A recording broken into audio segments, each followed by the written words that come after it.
कान खोल दीजिए। जय गुरुदेव, जय गुरुदेव, जय गुरुदेव, जय गुरुदेव नाम किसका, जय गुरुदेव नाम किसका, प्रभु का पावन नाम, प्रभु का पावन नाम। जय गुरुदेव।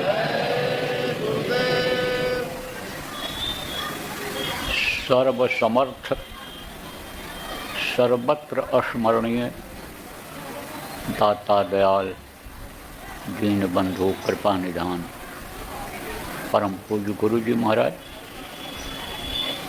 उपस्थित सभी साधक, नामदानी, सत्संगी, धर्म प्रेमी बच्चे एवं बच्चियों, आज 2 नवंबर 2025 दोपहर 12 बजे का समय आश्रम रानीपुरवा, जिला बहराइच की इस भूमि पर अपने लोगों को साप्ताहिक सत्संग जो हर रविवार को आप लोग करते हैं, उसमें बैठने का, ध्यान भजन करने का अवसर मिला। गुरु महाराज की दया हुई, बगैर दया मेहर के इतनी भारी संख्या में एक जगह आप लोग बैठ नहीं सकते हो। क्यों? क्योंकि आदत छूट रही है। जो चीज़ ज़्यादा ज़रूरी है उसको आप लोग छोड़ दे रहे हो। सत्संगों में बहुत से लोग आप नहीं आते हो। सत्संगों में आना चाहिए। जहाँ जहाँ भी सत्संग होता है उसमें जाना चाहिए। साप्ताहिक सत्संग हो या कोई पूर्णिमा त्रयोदशी का सत्संग हो या और कोई आ रहा हो सुनाने के लिए, तो उसमें जाना चाहिए। आदत छूट गई। पहले के समय में बराबर आदत थी सत्संगों में जाने की, और जगह जगह पर सत्संग होता भी रहता था। तो जब सत्संग होता रहता था और सत्संग में जब भजन के बारे में बताया जाता था, भजन कराया जाता था, तब ये तकलीफ़ें नहीं थी जो इस समय घर घर में बीमारी, घर घर में लड़ाई झगड़ा, घर घर में बेमनस्ता, ईर्ष्या, द्वेष, ये सब नहीं था। कोई कुछ नहीं होता, बड़ी शांति थी। प्रेम, ये कोई नई चीज़ नहीं है, बहुत दिनों से ये चला रहा है। और जो लोग आप भूल रहे हो सत्संगों में जाना, सत्संग जगह जगह पर करना, साप्ताहिक सत्संग स्थापित करना, ये जो भूल रहे हो इसको आज याद करो। जहाँ जहाँ भी सत्संगी हो, 4-6 घर, 10-20 आदमी हो, हफ्ते में एक दिन इकट्ठा हो जाया करो। कोई भी एक दिन निश्चित कर लो कि इस दिन सब लोग इतने बजे से इतने बजे तक सत्संग में जाएंगे, बैठेंगे। क्या करना रहता है? और कुछ खा पी करके घर से चले गए। दिन में अगर करना है तो सुबह अगर करना है तो सुबह कुछ जलपान कर लिया, नहीं लौट के कर लिया। 2-3 घंटे का तो रहता है। गुरु का एक फ़ोटो लगा दिया और प्रार्थना बोले, जैसे मैं बोला हूँ, एक प्रार्थना बोल दिया और उसके बाद में जैसे ध्यान लगाया गया ऐसे ध्यान लगवा दिया लोगों। और भजन, जैसे भजन के लिए बताया गया ऐसे भजन करा देना रहेगा। तो यही तो करना रहेगा। इसकी सब योजना आज आप लोग बना लो। अभी हमको खबर लगी है कि यहाँ 1 बजे से अभी आपकी मीटिंग होगी ज़िले की।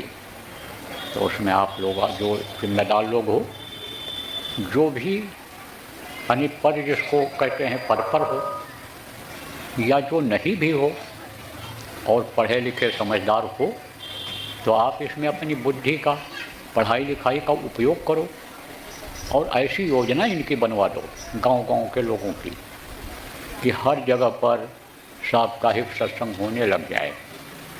तो कहा गया ना कि सत्संग जल जब कोई पावे मैलाई सब कटकट जावे। सत्संग जल से मैलाई जाती है। सत्संग को एक जल बताया गया। जैसे आपके बदन में, शरीर में कोई कालिख लग जाए, गोबर मिट्टी लग जाए, तो किससे धोते हो? पानी से। पानी को ही जल कहते हैं।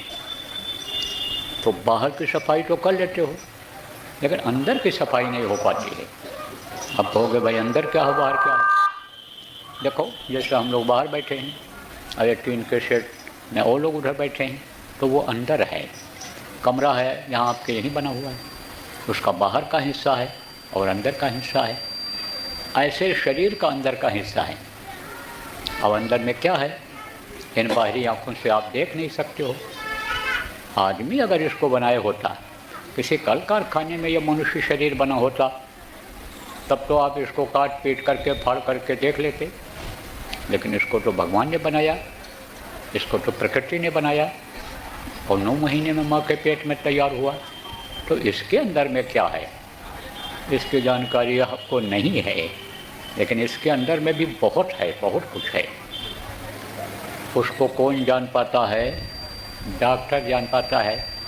डॉक्टर को पता चलता है कि अंदर में इनके गांठ है कि हड्डी टूटी है, कि इनका लीवर ख़राब है, किडनी ख़राब है, क्या है, इसमें देखता है।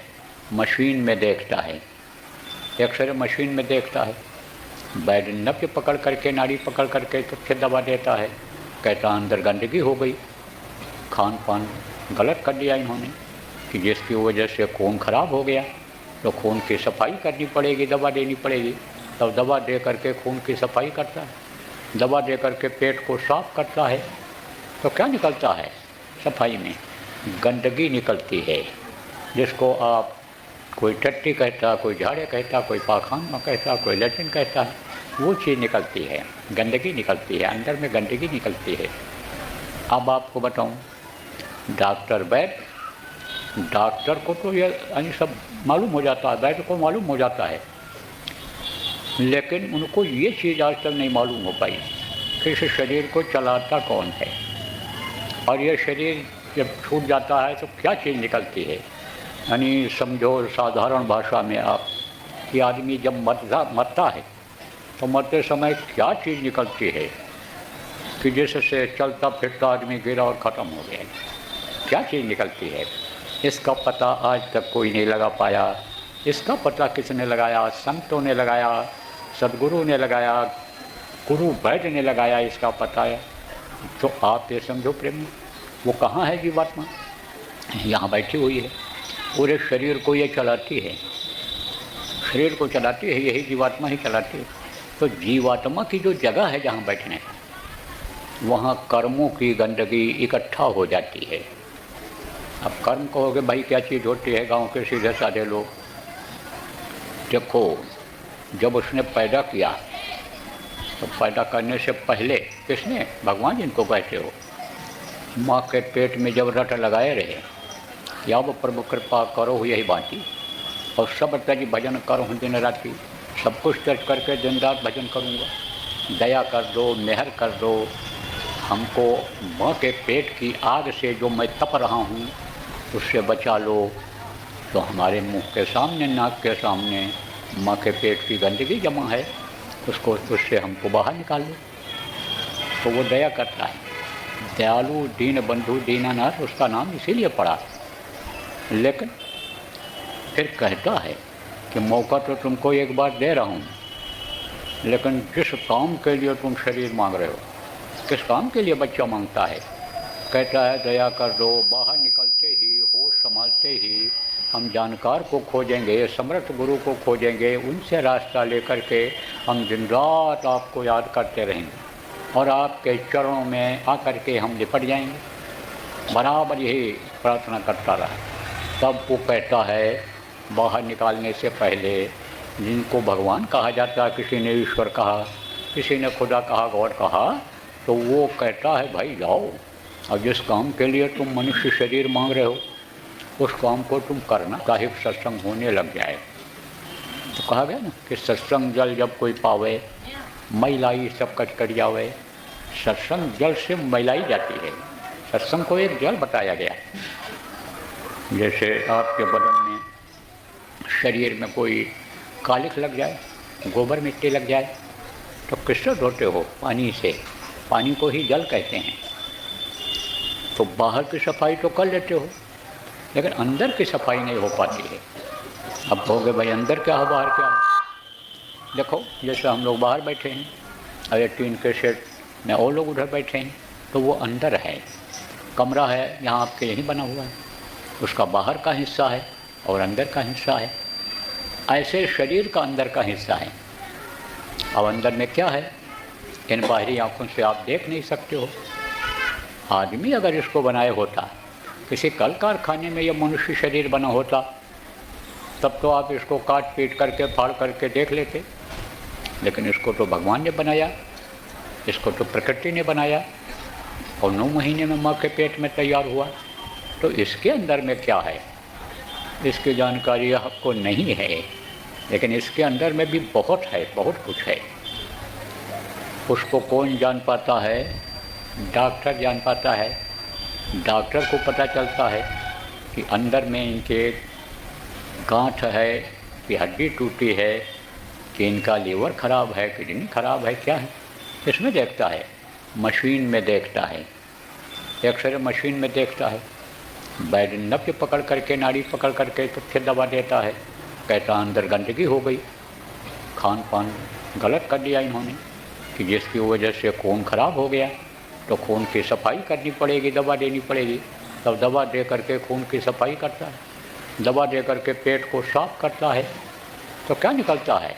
सफाई में गंदगी निकलती है, जिसको आप कोई टट्टी कहता, कोई झाड़े कहता, कोई पाखाना कहता, कोई लैट्रिन कहता है, वो चीज़ निकलती है, गंदगी निकलती है, अंदर में गंदगी निकलती है। अब आपको बताऊं, डॉक्टर वैद्य, डॉक्टर को तो ये सब मालूम हो जाता है, वैद्य को मालूम हो जाता है, लेकिन उनको ये चीज़ आज तक नहीं मालूम हो पाई कि इस शरीर को चलाता कौन है, और ये शरीर जब छूट जाता है तो क्या चीज़ निकलती है। यानी समझो साधारण भाषा में आप, कि आदमी जब मरता है तो मरते समय क्या चीज़ निकलती है, कि जिससे चलता फिरता आदमी गिरा और ख़त्म हो गया, क्या चीज़ निकलती है, इसका पता आज तक कोई नहीं लगा पाया। इसका पता किसने लगाया? संतों ने लगाया, सदगुरु ने लगाया, गुरु वैद्य ने लगाया इसका पता है। तो आप ये समझो प्रेमी, वो कहाँ है जीवात्मा? यहाँ बैठी हुई है, पूरे शरीर को ये चलाती है, शरीर को चलाती है, यही जीवात्मा ही चलाती है। तो जीवात्मा की जो जगह है जहाँ बैठने, वहाँ कर्मों की गंदगी इकट्ठा हो जाती है।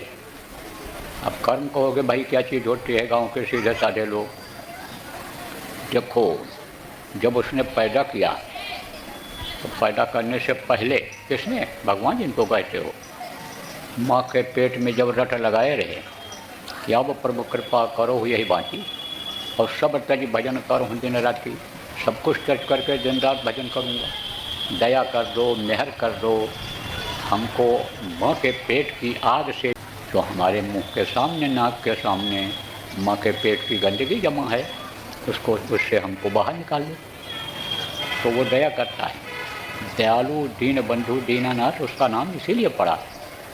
लेकिन फिर कहता है कि मौका तो तुमको एक बार दे रहा हूँ, लेकिन जिस काम के लिए तुम शरीर मांग रहे हो, किस काम के लिए बच्चा मांगता है?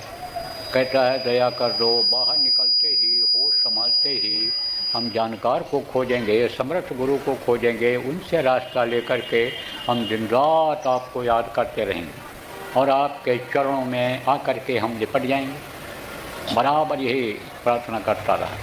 तब वो कहता है, बाहर निकालने से पहले, जिनको भगवान कहा जाता, किसी ने ईश्वर कहा, किसी ने खुदा कहा, गॉड कहा, तो वो कहता है भाई जाओ, और जिस काम के लिए तुम मनुष्य शरीर मांग रहे हो उस काम को तुम करना, और अब की बार अगर चूक जाओगे तो दोबारा फिर तुमको मनुष्य शरीर मिलेगा नहीं, फिर तुमको कर्मों की सज़ा मिलेगी, नरकों में जाना पड़ेगा, जो हमने बना रखा है, जो 84 लाख योनियाँ मैंने बना दी हैं, उनमें जाना पड़ेगा। सांप, गोजर, बिच्छू, कीड़ा मकोड़ा, आसमान में उड़ने वाले पक्षी, ये सब होना पड़ेगा तुमको। तब जीव को होश रहता है। कहता है कि नहीं, हम नहीं कुछ करेंगे। कहता है कि हमारा ये बनाया हुआ शरीर, इसको गंदा मत करना।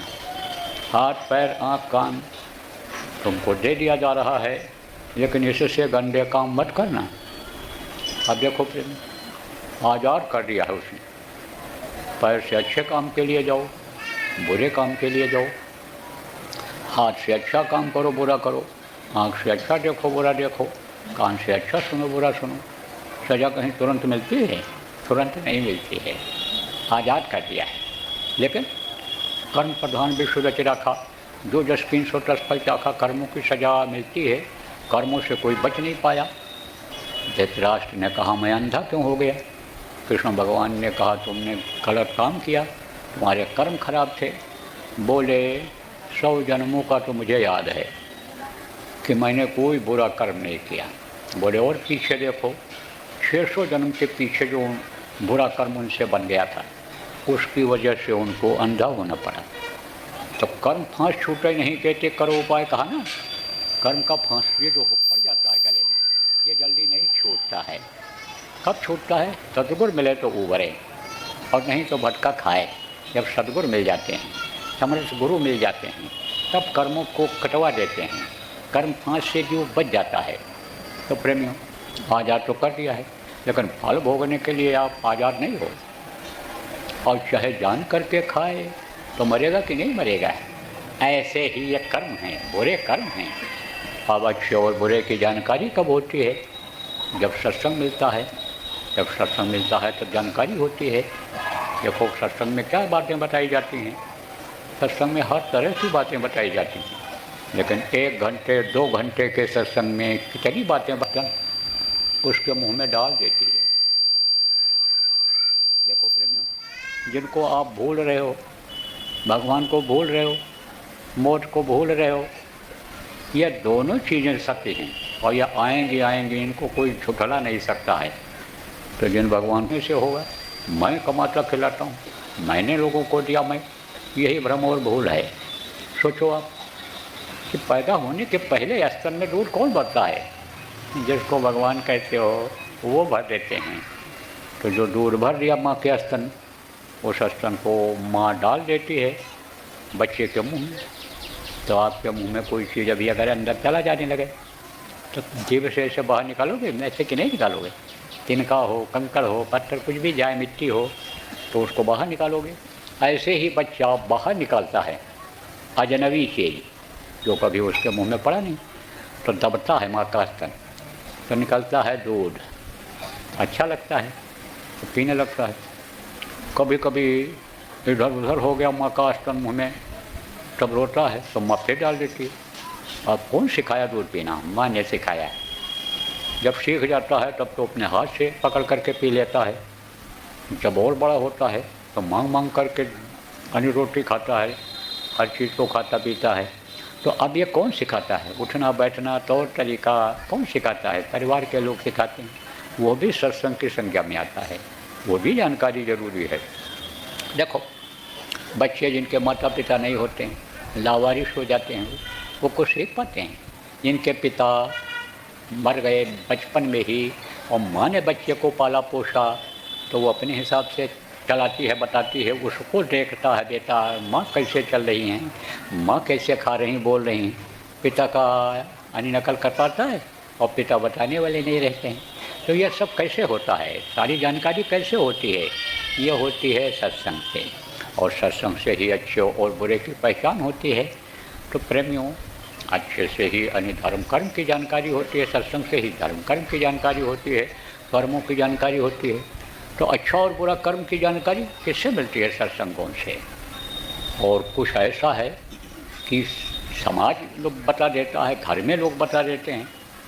कब से बताना शुरू करते हैं? बचपन से ही। कैसे? जैसे लड़का बैठा खेल रहा है, अब कोई चीता है, कोई जानवर है, कोई चीज़ ऐसा छोटा मोटा कोई है वहाँ पर बैठा है, तो लड़का उसको मारेगा, पकड़ेगा और मार डालेगा। तब माँ कहती नहीं बेटा पाप है, नहीं जो है इसको मारना चाहिए, जीव हत्या है। लेकिन अगर कोई ऐसा मिल गया कि जो कहा मार दो, काट दो, कुछ नहीं, और मार करके खा जाते हैं लोग। ऐसी चीते को मार के खा जाते हैं, और पक्षियाँ हैं, ये तरह के जो है वो कीड़े मकोड़े हैं, कीड़ों को खा जाते हैं। एक आदमी ने हमको बताया, एक राजा का नाम लिया और कहा उनके यहाँ जब भोज होता है तब वो क्या खिलाते हैं, ये जो घाव के ऊपर कीड़े पड़ जाते हैं और जो मवाद खाते हैं उसको खिलाते हैं। तो हमने कहा उसको भैया कैसे खिलाएंगे? बोले बकरा कटवा देते, भैंसा कटवा देते हैं, छोड़ देते हैं कटवा करके ऐसे, तो उसमें कीड़े पड़ जाते हैं 2 दिन के बाद, और फिर उसको तलते हैं।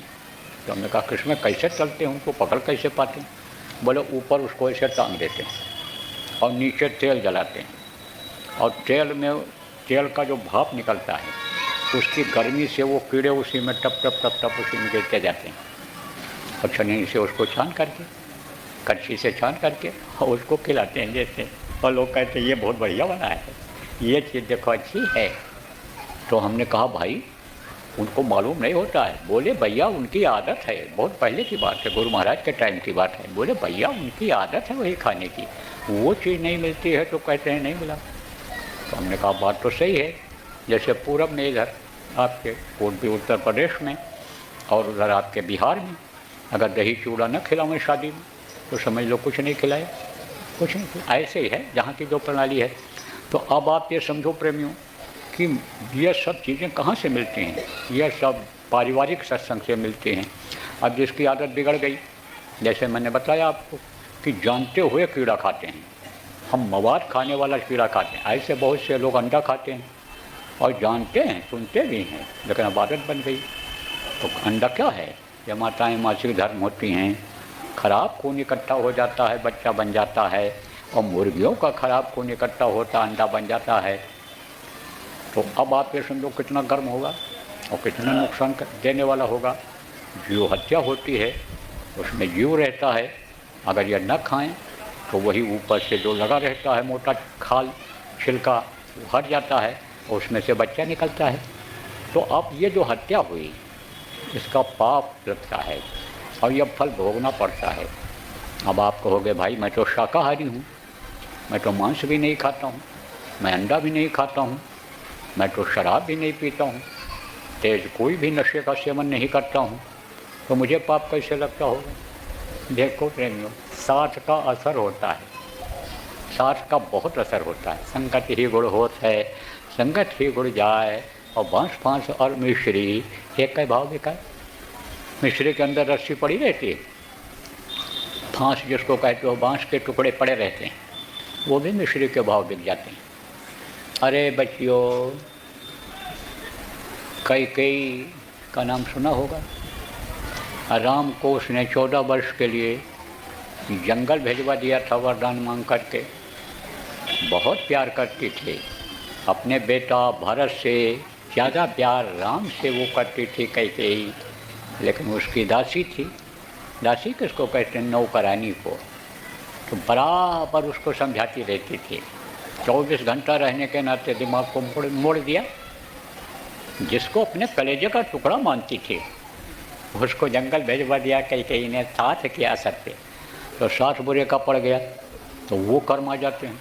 देखो कोई अगर कत्ल करे इस समय पर तो उसको तो सज़ा मिलती है, फांसी होती है।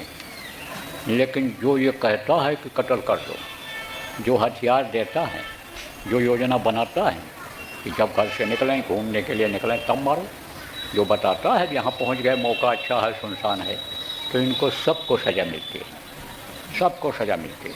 तो ये जो कर्म आते हैं ये कैसे ढूंढते हैं?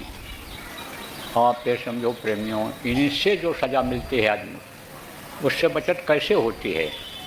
वो होती है इससे जो अभी हमने आपने किया, ध्यान लगाया, भजन किया, सुमिरन से जाती है। अब आप कुछ लोग इसमें एका दुक्का ऐसे हो गए जो कहोगे भाई हम तो भजन जानते नहीं हैं और सुमिरन नहीं जानते हैं। तो ये जब नामदान दिया जाता है तब बताया जाता है। तो नामदान तो हर जगह होता नहीं है। नामदान जिनको लेना होगा, जानना होगा आप लोगों में से, वो आप लोग सीतापुर पहुंच जाओ, परसों से वहाँ कार्यक्रम शुरू हो जाएगा। 4 और 5 2 दिन का कार्यक्रम है, तो परसों आपको नामदान मिल जाएगा। कुछ तो करना पड़ेगा, कुछ तो मेहनत करनी पड़ेगी। पहले के समय में नामदान देने से पहले एक जन्म में तो सेवा कराते थे, गुरु भक्ति जिसको कहते हैं। गुरु के आदेश का पालन क्या होता है? गुरु भक्ति होती है, गुरुमुख होता है। जो गुरु के आदेश का पालन करता है तो गुरु हर तरह से आदेश दिया करते थे और सेवा करता था। प्रथम जन्म गुरु भक्ति करे, दूसरा जन्म में नाम, दूसरे जन्म में यह नाम देते थे। पहले जन्म में गुरु भक्ति ही कराते थे, खूब सेवा कराते थे, और जब वो उसके काबिल हो जाता था तब नाम देते थे। आप लोगों को याद होगा, नहीं होगा, याद कराते हैं। जो बराबर सत्संग सुनते रहते हो, वो जो इब्राहिम अदम था, कबीर साहब यहाँ राजपाट छोड़ करके नाम लेने के लिए चला गया था। बहुत दिन तक उसने सेवा किया, बर्तन धोया, झाड़ू लगाया, बहुत छोटी छोटी सेवाओं को उसने किया। फिर माता लोई जो थी, उनकी पत्नी, बोली कि इसको नामदान दे दिया जाए। बोले अभी इसका बर्तन साफ नहीं है, अभी गंदगी है। परीक्षा कराया था, आपको बताने का बाद समय ज़्यादा नहीं है, तो परीक्षा लेते थे। परीक्षा में देखो बहुत से इतिहास में नाम पड़े हुए हैं, परीक्षा उसके बाद तब ये नाम देते थे। तो प्रेमियों, इच्छा होनी चाहिए। नामदान की इच्छा आप लोग नहीं पैदा कर पाते हो। जो भी सत्संगी हो, जो भी प्रचारक हो, ऐसा सुनाओ, ऐसा बताओ नाम की महिमा के बारे में, ऐसा बताओ कि ये 100 मर्जों की एक दवाई है। ये नाम है जिसके लिए वो स्वामी जी ने कहा, कल युग केवल नाम आधारा, सुमिर सुमिर नर रह पारा। इससे भवसागर से पार हो सकता है आदमी। इसको याद करने से, नाम सुमिरते ही भवसागर सूख जाए, ये वो नाम है। तब लोगों की इच्छा जग जाएगी। जब बताओगे 4 पदार्थ करता के सब कुछ देता है, अर्थ मिलता है, धन जिसको कहते हैं, और अर्थ धर्म की जानकारी कराता है। जीवात्मा को बचाना बहुत बड़ा धर्म होता है। यह नरकों में न चली जाए, 84 में न चली जाए, ये धर्म होता है मनुष्य का। असली काम यही होता है कि इसको बचाओ, इसको मुक्ति और मोक्ष दिलाओ, ये धर्म सिखाता है। आप ये समझो प्रेमी कि इसीलिए आपको यह कहा जाता है कि प्रचार करो तो उनके अंदर ये भाव पैदा हो जाए कि भाई एक साधे सब सधे, सब साधे सब जाए। दुनिया बनाने वाला अगर भगवान हमको मिल जाए तो दुनिया की सारी चीज़ें हमको मिल जाएंगी, तो क्यों ना उसी को पा लिया जाए, क्यों ना वो नाम जान लिया जाए कि जिससे उसको पुकारा जाएगा तो वो हमारी तरफ देखेगा, हमको मिलेगा। तो नामदान पहले के समय में दूसरा जन्म जब जीव लेता था तब मिलता था। तो अब आप ये समझो, इसीलिए इसको अनमोल चीज़ कहा गया है। इसको समझो आप प्रेमियों की ऐसी दौलत कहा गया है कि जब तक जिंदा रहो तब तक आप क्या काम आवे, और जब दुनिया छोड़ कर के जाओ तो वहाँ भी काम आवे। दौलत किसको कहते हैं? रुपया, पैसा, सोना चांदी, हीरा मोती को दौलत कहा जाता है, धन कहा जाता है। तो यह धन तो सब यहीं छूट जाता है। शरीर जब छूटता है, आदमी के प्राण निकलते हैं, तो यह तो सब यहीं छूट जाता है। लेकिन ये धन जो है, नाम धन और नाम की कमाई, यह साथ जाती है ना। यही भजन तेरे संग चलेगा, पावेगा आराम, मन तू भजो गुरु का नाम, बोलते हैं ना प्रार्थना। तो अब आप ये समझो कि नामदान मिल गया, नामदान नए लोग आए, वो मिल जाएगा, तब आप समझोगे नाम की महिमा को। नाम में कितनी शांति है, नाम सुनने से कितनी शांति मिलती है, कितनी बरकत मिलती है, कितनी तकलीफ़ दूर होती है। ये सब चीज़ें तब समझ पाओगे, अभी नहीं समझ पाओगे। लेकिन जिनको नामदान मिल गया है, यहाँ काफ़ी कुछ लोग बैठे हैं, अब विशेष रूप से ये बच्चियाँ बैठी हैं, इनको नामदान सबको मिल गया है। अब जैसे जितने लोग यहाँ मौजूद हो, अभी अगर नामदान यहाँ दे दिया जाए तो सब लोग सुनोगे, लेकिन ये उसको समझ नहीं पा रहे हैं कि ये क्या बताए हैं बाबा। तो आप कार्यकर्ताओं को, जो भी कार्यकर्ता हो, आज गोष्ठी या मीटिंग करोगे, आप लोगों को बताओ कि पहले से ही लोगों को तैयार करके नामदान दिलाने के लिए लाएं, और नामदान को फिर समझाओ उनको, सुमिरन कैसे करेंगे, ध्यान कैसे करेंगे, भजन कैसे करेंगे, ये बताओ। ये बताओ कि ये रोज़ ज़रूरी है। सत्संग जल जब कोई पावे, महिला ये सब कट कर जावे, ऐसे ही ये जब ध्यान भजन होगा तब ये तकलीफ़ें जाएंगी, तब ये जो मन में शांति नहीं है वो शांति आएगी। इसीलिए तो कहा जाता है कि 100 मर्ज़ों की एक दवाई, और सुमिरन ध्यान भजन करो मेरे भाई।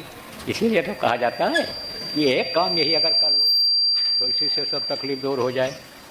तो अभी जब कार्यक्रम ख़त्म होगा और मान लो हम नज़दीक में आए, हमें आपके या आप हमारे नज़दीक आओ, तो अपनी तकलीफ़ ही रोगे, अपनी तकलीफ़ ही कहोगे, क्योंकि बहुत तकलीफ़ वाले हो इसमें। और पढ़े लिखे जो बुद्धिजीवी कहलाते हो, अगर आप कहो तो मैं बता सकता हूँ, एक और 10 20 25 50 को बता दूँ कि इनके घर में बीमारी बनी ही रहती है, कोई ना कोई बीमार ही रहता है। एक ठीक हुआ तो दूसरा तीसरा तकलीफ़ बराबर बनी रहती है। दवा के दुकान का चक्कर, डॉक्टर के घर का चक्कर, ये लगाते रहते हैं। ये भी बता सकता हूँ कि रोज़ कुछ कुछ होता है, रोज़ झगड़ा होता है, ये भी बता सकता हूँ। अब आप ये समझो ये सब परेशानियाँ कैसे दूर होंगी? इसी से दूर होंगी। इसकी योजना आप सब लोग बनाओ कि ये सुमिरन ध्यान भजन सब सीख करके करने लग जाएं। उसके लिए देखो ये साप्ताहिक सत्संग स्थापित किए गए थे कि वहाँ सब इकट्ठा हो जाएंगे और वहाँ पर ये सिखाया जाएगा, बताया जाएगा, ये पूछा जाएगा कि भाई कौन करता है कौन नहीं करता है, कौन कौन लोग भूल गए हो, आप सुमिरन कैसे करते हो, ध्यान कैसे करते हो, भजन कैसे करते हो, नामदान आपने लिया तो नाम जो 5 बताए गए आपको याद है, रूप स्थान आवाज़ याद है कि नहीं याद है? इसीलिए तो साप्ताहिक सत्संग स्थापित किए गए हैं। तो उनमें आप लोग जो जिम्मेदार हो इनको बताओ और इनको कराओ, समझाओ। इसमें बहुत कम लोग करते हैं। कैसे? हमको मालूम है, हमको मालूम हो जाता है कौन करता कौन नहीं करता है, लेकिन कुछ देखने से भी पता चल जाता है। कैसे? अभी जब मैं ध्यान कराया तो बहुत लोग अपना आँख खोले बैठे रहे, कुछ लोग आँख खोले बैठे, कुछ खोलते थे बंद करते, खोलते थे बंद करते। और भजन पर जब बैठाया तो कुछ नहीं, बस टका देखते रहते। अब सेहत में कोई चीज़ मिलती है? दया कर दो, दया कर दो, दया कर दो। दया से भैया काम होने वाला नहीं है। देखो बताया कर्मों की सज़ा मिलती है, तो उस कर्म को लेगा कौन? अरे कोई लेने को तैयार हो। अरे अच्छे अच्छे लोग जिनको गुरु कहते हो, जिनको विद्वान कहते हो, बढ़िया पर्सनालिटी वाले, हट्टे कट्टे बढ़िया कपड़ा पहने हुए हैं, उनसे कहो मैं बहुत पापी हूँ, मेरे पाप को आप ले लो, लेने तैयार होंगे? आपको से कोई नहीं तैयार होगा लेने के लिए। तो कौन मरेगा, कौन नहीं तकलीफ़ झेलेगा तुम्हारी? इसलिए अपने अपने कर्मों को जब काटोगे तब अंदर की सफाई होगी और तब तकलीफ़ों से छुटकारा पाओगे। जैसे समझा दें आपको गांव के लोग, आप टट्टी न जाओ, झाड़े न जाओ, तो अंदर में जो पड़ा रहेगा क्या होगा? सड़ेगा कि नहीं सड़ेगा? और सड़ेगा तो क्या होगा? आप समझो बीमारी फैलेगी, कीड़े हो जाएंगे बदन में, बाहर तक कीड़े आएंगे, आपके खाल के ऊपर तक दिखाई पड़ने लग जाएंगे, यहाँ जगह बना लेंगे, घर बना लेंगे। तो ऐसे ही गंदगी है। गंदगी तब साफ़ होगी जब भजन करोगे, ध्यान करोगे, तब गंदगी जाएगी। तो इनको बताने की ज़रूरत है, प्रेमियों समझाने की ज़रूरत है। तो साधना शिविर इसीलिए लगाया जा रहा है, जैसे लेकिन जो जानता हो तो पहचान जाएगा। इसी तरह से है जीवात्मा की ताकत इन कर्मों की वजह से कम हो गई, नहीं तो इसमें तो ऐसी ताकत है कि यह प्रभु की अंश है जीवात्मा। ये बड़े बड़े लोगों की रचना कर सकती है, ये भी देवता को बना सकती है। तो क्योंकि यह प्रभु की अंश है, ईश्वर अंश जीव अविनाशी है ये। तो अब आपको और समझा दें, जैसे हीरा है तो हीरा का बहुत छोटा टुकड़ा हो तो लोहे से कीमती रहेगा कि नहीं रहेगा? ऐसे ही ये बहुत कीमती है जो अपने अंदर में। लेकिन अब आप भूले हुए हो, इधर उधर मत्था पटक रहे हो। किसी ने कहा पत्थर पर मत्था पटको, किसी ने कहा पेड़ पर पटको, किसी ने मिट्टी इकट्ठा किया, कहा ये देवी हैं, देवता हैं, ये भगवान हैं, इस पर मत्था पटको। तो मत्था पटकते हो, फूल पत्ती चढ़ाते हो, प्रसाद चढ़ाते हो, ये हमारा दुख दूर कर देंगे। ऐसे दुख नहीं दूर होता है, ऐसे मुक्ति मोक्ष नहीं मिलता है, ऐसे स्वर्ग वैकुंठ में कोई नहीं जाता है। करना पड़ता है उपाय अगर न जानो तो बहुत बढ़िया कच्चा माल रखा है। आप ये समझो जैसे मलाई बनती है, दूध रखा है तो मलाई खा पाओगे। मिठाई बनती है, अब आप समझो मैदा की बनती है, बेसन की बनती है, तेल में पकाया जाता है, अब सब रखा है और बनाओगे नहीं तो मुँह में जाएगा? मुँह में मिठास आएगा? नहीं आएगा। तो करना तो पड़ेगा भाई। तो साधना शिविर का मुहूर्त है, इसमें जगह जगह पर आप लोग साधना शिविर लगवाओ। और लगाओ तो कहोगे लगवाएगा कौन? जब हमारे जिला के जिम्मेदार, तहसीलों के जिम्मेदार, संगत के जो हैं, जब वो कहेंगे लगवाएंगे तब लगाएंगे। अरे भाई देखो, जब भोजन कहीं मिल रहा हो तो खा लेना चाहिए। कहीं मिल रहा हो तो खा लेना चाहिए। इंतज़ार नहीं करना चाहिए कि वो भी आ जाएं, ये भी आ जाएं, यह भी आ जाएं तब हम चलें। अपना घर अगर हो तो अपने घर में भाई भाई इकट्ठा होकर के खाओ, पूरा परिवार इकट्ठा होकर खाओ, प्रेम बना रहे, वो एक अलग चीज़ है। लेकिन मान लो कहीं मिल रहा हो तो पेट अपना भर लेना चाहिए, अपना पेट भर लेना चाहिए। तो साधना शिविर आप पे समझो कि जितने भी जिम्मेदार हो, हमारी बातों को समझ रहे हो, आप लोग सब लगाओ अपने अपने घरों में। और 10, 20, 25 लोग जहाँ रहते हो आप जिस गांव में, वहाँ कोई एक जगह पर लगाओ। तो पहले की जो साधना शिविर थी उसमें अलग अलग नियम था। किसी में ये बताया गया था कि सुमिरन एक बार कर लो और फिर 4 दिन तक नहीं करना है। 5 दिन के साधना शिविर में बताया गया था। उसके बाद कहा गया, फिर बाद में जो साधना शिविर लगी उसमें कहा गया जब आप करो तब पहले सुमिरन करो, फिर ध्यान लगाओ, फिर भजन करो, फिर उठ जाओ जब जाना हो तब। अब की बार ये नियम नहीं है। अब की बार तो ज़्यादा से ज़्यादा 5 बार। उसमें तो आप समझो कि घंटा भर के बाद बैठो आप तो भी करना रहा। अब इसमें कुछ नहीं, ज़्यादा से ज़्यादा 5 बार, नहीं तो 2 बार काफ़ी है। और सुमिरन अगर ठीक से हो जाए, एक बार भी हो जाए, जिनके नाम को लिया जाए, उनके रूप को याद कर लिया जाए, तो फिर दोबारा ज़रूरत नहीं पड़ती है। मन इधर उधर जब भटक जाता है और माला हाथ में रहता है और मन इधर उधर रहता है और रूप पर उनका यानी मन रुकता नहीं है, दृष्टि वहाँ टिकती नहीं है, तब सुमिरन कबूल नहीं होता है। तो अब की बार ऐसा रहेगा आपका सुमिरन के लिए। और अब की बार अखंड नहीं चलेगा। ये अखंड किसको कहते हैं? जैसे कोई न कोई बैठा ही रहता था 24 घंटे। जब 24 घंटे की साधना शिविर लगवाई गई थी उसमें कोई न कोई बैठा ही रहता था, अखंड चलता था। अब की बार अखंड नहीं रहेगा। लेकिन साधना शिविर लगाने की जहाँ जगह हो, जहाँ लग सकती है, वहाँ चाहे आप 24 घंटे लगाओ, चाहे 5 दिन की लगाओ, चाहे 8 दिन की, 9 दिन की लगाओ, तो वो जगह खाली रहेगी। और जब जिसकी इच्छा हो आकर के बैठ जाए, अपना काम भी कर सकता है। पैर में तकलीफ़ हो गई तो घूम सकता है, पानी पेशाब की ज़रूरत हुई तो पानी पेशाब में के लिए जा सकता है। लेकिन जो साधना शिविर लगे हैं और साधना करने का आप बनाओ लक्ष्य निशाना कि हमको आज पूरा 24 घंटा साधना करना है, तो अपना काम भी कर लो, ये भी काम कर लो। और जैसे मौका मिले वक्त फट से पहुँच गए वहाँ और बैठ गए, ध्यान में बैठ गए, भजन किया। अब इसमें देखो प्रेमी, बहुत टाइट होकर नहीं बैठना रहेगा। नसों में कोई तनाव ना, आराम से बैठ जाओ, नींद पूरी कर चुके हो। ये नहीं कि बैठो तो ऊँघाओ और समय पास करो कि 2 घंटा 3 घंटा हमारा पास हो जाए। जो हमने संकल्प बनाया है कि हमको 2 घंटा बैठना है, नींद पूरी कर लो। और मन जब स्थिर हो जाए तब आप आँख बंद करो और दोनों आँखों से दूर देखो, हिले नहीं, आँखें हिलनी नहीं चाहिए, एकदम सीधी रहना चाहिए। और सीधा जहाँ देखते हो उससे थोड़ा सा ऊपर, थोड़ा सा हल्का सा होना चाहिए। और मन को रोकना चाहिए उस समय। और मन कैसे रुकता है? मन जब खान पान चाल चलन सही रहता है तो जल्दी रुक जाता है।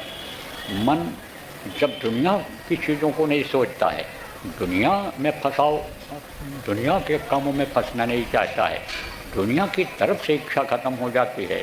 जब केवल प्रभु को पाने की इच्छा होती है तब उतनी देर जितनी देर साधना किया जाता है फिर मन रुकने लग जाता है। उसके बाद में उठ जाओ आप, और उठ जाओ तो भाई जो ये जिम्मेदारी है, जो आप यानी समझो कि शादी की हो, औरत है, बच्चे हैं, शरीर आपको चलाना है तो खाना पीना का जो इंतजाम करते हो, कमाते हो, वो भी ज़रूरी, इसको भी कर लो। तब मन को इसमें लगा दो। लेकिन जब ध्यान भजन में आप बैठो सब भूल जाओ, मन को वहीं लगाओ जहाँ देख रहे हो। इसी तरह से भजन में भी लगाओ मन को। आवाज़ पकड़ो, मेलोनी सुनाई पड़े तो कोई भी एक आवाज़ पकड़ लो, बस वही खींच ले जाएगा, बाकी आवाज़ें उसके पीछे दब जाएंगी। तो ये सब आप सब लोग सीख लो कार्यकर्ता, और जो भी जिम्मेदार हो लोगों को बताओ और समझाओ हमारी बातों को। अगर ये लोग नहीं समझ पाए हैं तो इनको समझा दो, और जगह जगह आप लगा दो साधना शिविर। ये बतावें न बतावें, करा पावें न करा पावें, लेकिन जैसे मैंने आपको बताया कि भाई भंडारा चल रहा है और कह रहे हैं आ जाओ आ जाओ आ जाओ खा लो, तो आप खा लो। और अगर नहीं खाओगे, इंतज़ार करोगे किसी का, तो वो भोजन चला जाएगा, नहीं चला जाएगा, अरे ख़त्म हो जाएगा, तब क्या खाओगे। ऐसे ये मुहूर्त है, ये मुहूर्त निकल जाएगा, तब आप इस मुहूर्त में कैसे कर पाओगे। अब गांव के जो भी जिम्मेदार आप आए हो, एक गांव के हो नहीं, बहुत गांव के आए हो, काफ़ी भीड़, यहाँ कोई कार्यक्रम तो था नहीं, लेकिन हमको इधर से जाना था सीतापुर, मैं वहाँ रुका हुआ था गोंडा आश्रम पर। तो आप ये समझो कि वहाँ भी सुबह शाम होता रहा है ध्यान भजन, रुकना था तो इन्होंने कहा रात को वहीं रुक जाइए। अब आज इतवार है, इतवार के दिन यहाँ होता था साप्ताहिक सत्संग, तो इन्होंने कहा कि आप भी आ जाएंगे उसमें अच्छा रहे। तो मैं तो चाहते हैं कि हमको भी शरीक होने का मौका मिल जाए, प्रेमियों का दर्श स्पर्श हो जाएगा, तो आपका दर्शन भी मिल रहा है।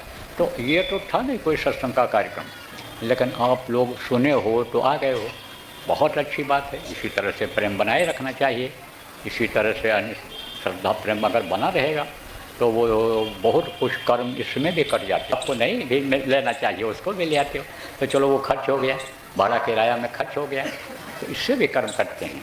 अच्छा किया आप आ गए। तो कई गाँव के लोग आप आए हो, अपने अपने गांव वालों की मीटिंग कर लो या वहाँ जाके कर लेना और राय मिला लेना, भाई कहाँ लगाया जाए साधना शिविर। बराबर लगाते रहें, 5 दिन का लगाओ, 24 घंटे लगाओ, बीच बीच में फिर लगा दिया करो।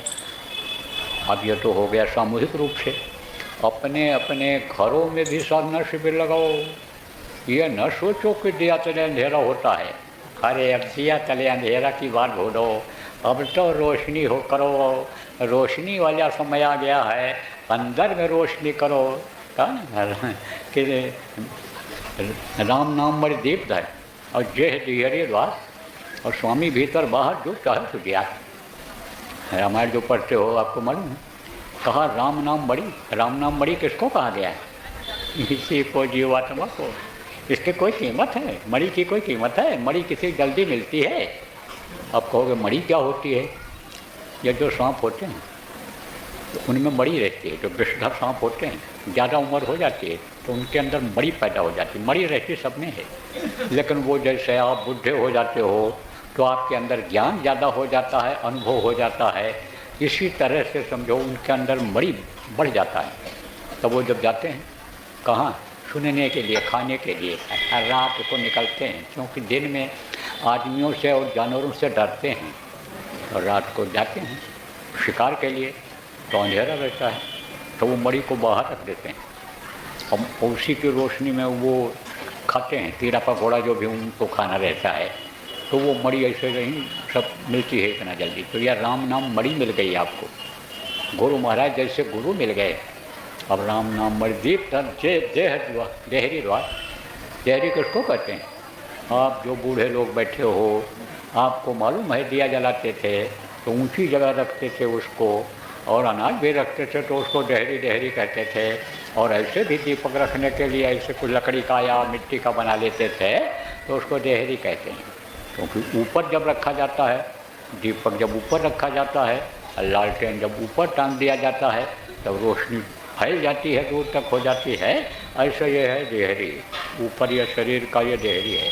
तो कहा कि राम नाम मर दीप धर देह देहरी द्वार, अंदर बाहर जो जैसा चाहे उजियार। अगर समझो कि अंदर और बाहर दोनों उजाला अगर चाहते हो तो फिर समझो देहरी से जो खिसक रही है, यानी दीपक जैसे खिसक रहा है, परम प्रकाश रूप दिन राति नहीं कर चाहिए दियागत बाती, जो प्रकाश अन्य जीवात्मा में है वो अपनी जगह पर पहुंच जाए, तो चाहे अंदर में देखोगे रोशनी रहेगी, चाहे बाहर हो। अब कहोगे भाई अंदर में रोशनी और बाहर में की रोशनी कैसी होती है? हमको तो बाहर भी रोशनी मिल रही है, हम तो देखो यहाँ बैठे हैं, हमको रोशनी दिखाई पड़ रही, लेकिन रोशनी में बैठे हो आप, समझो 1 बजने वाला है दिन का, 12 और 1 के बीच में बड़ी तेज़ रोशनी सूरज में रहती है। तो कहोगे भाई हम तो उजाले में बैठे हैं, उजाला हमको दिखाई पड़ रहा है, लेकिन इस उजाले में अगर आँख बंद कर लो, इस उजाले में अगर आँख बंद कर लो तो उजाला दिखेगा कि अंधेरा दिखेगा? है, ये बात है, अंधेरा दिखेगा। तो उजाला अगर प्रकट करना है तो ये जो बताया है साधना शिविर लगाने का, अब चाहे जब उजाला अंदर में प्रकट हो गया तो चाहे उस उजाले से अंदर देखो, चाहे बाहर देखो, चाहे रात हो चाहे दिन हो, तो उसको क्यों न प्रकट कर लो। तो अब आप समझो इसकी बनाओ सब योजना, और घरों में भी एक दिन ऐसा रखो कि परिवार के जितने भी लोग हैं उस दिन साधना में समय ज़्यादा नहीं, जितने भी नामदानी हैं। और जिनके घर में नामदानी नहीं है आप कोशिश करो कि नामदान वो भी पा जाएं, ताकि वो आपके सहयोगी हो जाएं, ताकि उनका भी उद्धार हो जाए, जीवात्मा उनकी भी यानी समझो कि पार हो जाए।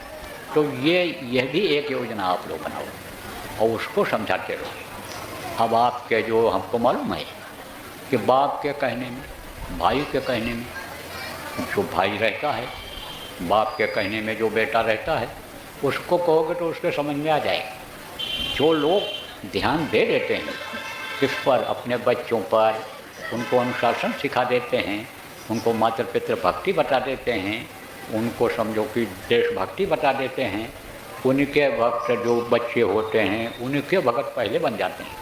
और जो वो कहते हैं, पिता कहते हैं, बड़े भाई कहते हैं, उसको सब मानते हैं। और जो आप नहीं ध्यान दिए होंगे आपकी बात नहीं मानेंगे। वो तो ध्यान नहीं दिया, बच्चा हमारा कलेक्टर हो जाएगा, कमिश्नर हो जाएगा, पढ़ाई लिखाई गाय बैल बेच करके अच्छे स्कूल में भर्ती करा दिया, और वहाँ लड़कों को देखा, बड़े आदमियों को, उनके फैशन को यानी अपना लिया, खाने लगा गंदी चीज़ें, तो बुद्धि कैसे सही रहेगी। इसलिए वो आपकी बात को नहीं मानेगा, नहीं मानता है। उसका कारण यही है, अब उसको समझाना बताना पड़ेगा, सत्संगों में लाना पड़ेगा, क्योंकि सत्संग में आप लोग लाते नहीं हो बच्चों को। कहते तो तुम देखो अब हम जा रहे हैं, हम सो नहीं आएंगे, तब हमको चले जाएंगे। तो यह सब गलती करते हो आप लोग। सत्संग में बच्चों को लाना चाहिए, इससे संस्कार बनता है, बच्चों को हर तरह की जानकारी होती है। मैंने देखा छोटे छोटे बच्चे ऐसे घंटों बैठे रहते हैं, उनको कुछ मिलता न होगा, नहीं कुछ मिलता होगा, उनके मन को शांति ही मिलती होगी, तभी तो बैठे रहते हैं। तो अब आप ये समझो प्रेमियों कि सत्संग में भी उनको लाना चाहिए, और किसी के पास बैठा देना चाहिए सत्संगियों के पास। तो जब वो समझाएंगे तब समझ में आ जाएगा। देखो कोई बुढ़ा आदमी जवानों को समझाने लगे सुनेगा, लेकिन कोई जवान है अपना सत्संगी है, भजन नंदी, बहुत से लड़के भजन करते हैं। हमने देखा 9 दिन की साधना शिविर लगी थी, कहाँ उज्जैन आश्रम पर लगाया गया था, उसमें नौजवान बच्चे सब कई आप ये समझो कि तरक्की कर रहे हैं, जा रहे हैं ऊपर, चढ़ाई कर रहे हैं, देवलोकों में जा रहे हैं, देवी देवताओं दर्शन कर रहे हैं, उनसे ऊपर के लोकों में जा रहे हैं। तो ज़्यादा उनको यानी समझ लो कि दौलत ऊपर की मिल गई, उनके साथ बैठाओ और समझा ले जाएंगे, उनको बता ले जाएंगे। तो यह सब काम जो व्यवहारिक रूप में इस समय ज़रूरी है उसको करो और आप लोग कराओ। देखो प्रेमी, अब आपका गोष्ठी का मीटिंग का समय हो रहा है और आपको पानी पेशाब के लिए भी थोड़ा समय चाहिए, तो मैं अब आपको छोड़ देता हूँ। एक प्रार्थना बोलूँगा, आप लोग दोहराइएगा और उसके बाद ये कार्यक्रम संपन्न हो जाए।